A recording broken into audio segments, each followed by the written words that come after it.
Hi everyone, welcome back to my channel CodeMed Mastery. In today's video, let us solve some questions related to anesthesia guidelines. These questions are very important for your CPC exam practice. If you want to study anesthesia guidelines and want to practice some more questions related to anesthesia, you can check the playlist CPC exam anesthesia series in my channel. Let's start. Before that, don't forget to hit the like button, share this video and subscribe to my channel.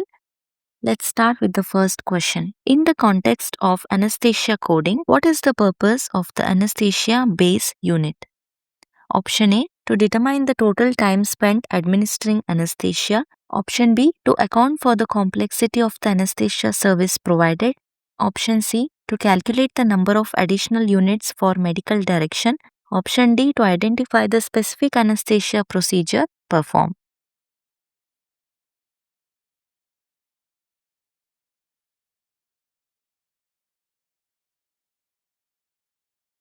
The right answer is option B, to account for the complexity of the anesthesia service provided. Why this is correct? Because the anesthesia base unit is a fixed value assigned to each anesthesia CPT code. It reflects the inherent complexity of the procedure, the skill, effort, and risk typically required. Next question. What is the term medical direction referred to for anesthesia services? Option A, the supervision of a certified registered nurse anesthetist CRNA by an anesthesiologist. Option B, the anesthesiologist's instructions to the surgical team during the procedure. Option C, the specific anesthesia technique used during surgery. And option D, the documentation provided by the anesthesiologist for billing purposes.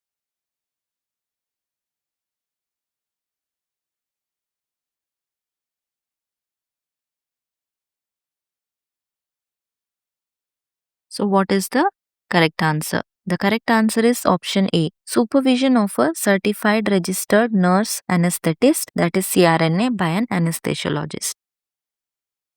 Medical direction refers to anesthesiologist supervising up to 4 concurrent CRNA cases while meeting specific regulatory requirements. Next question. What should be considered in addition to the base units for the anesthesia code when coding anesthesia services? Option A, the number of surgical assistants. Option B, the specific surgical instruments used. Option C, the amount of time the anesthesiologist spends with the patient. And option D, the type of medication administered during the procedure. So, what is the correct answer?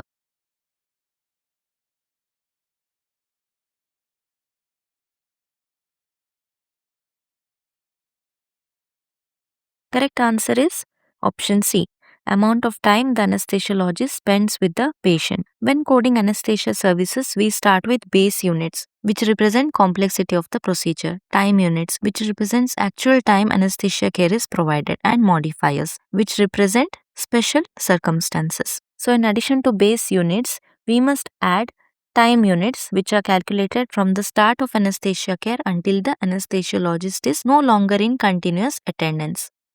In the anesthesia guidelines video, I have explained how to calculate anesthesia time. Please check it out. Next question.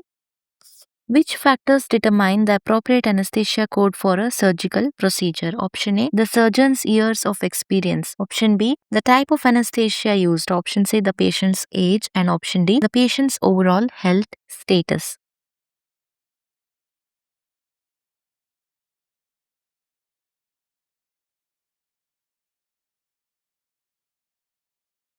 The right answer is option B, the type of anesthesia used. Anesthesia codes are selected based on anatomic site, specific surgical procedure. But the type of anesthesia being provided determines which anesthesia section of CPT applies and which anesthesia code range we are working in. The type of anesthesia helps define the correct anesthesia code category. Next question. An epidural falls under which category of anesthesia? Option A, local. Option B, regional. Option C, MAC. And option D, general anesthesia. So, what is MAC? It is monitored anesthesia care. Okay. Select the right answer for this question.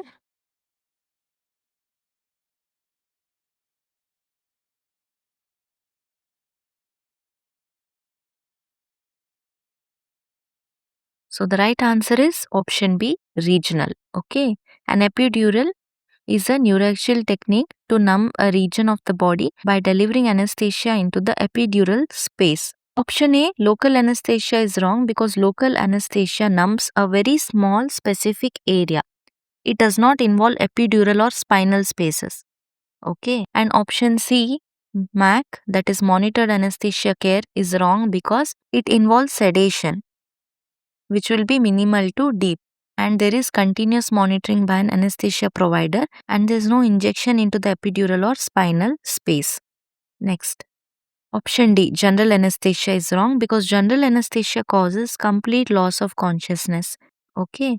An epidural does not make the patient unconscious. It blocks sensation in a region while the patient remains awake or lightly sedated. The right answer is option B. That's all for today. Thanks for watching, and I will see you in the next video.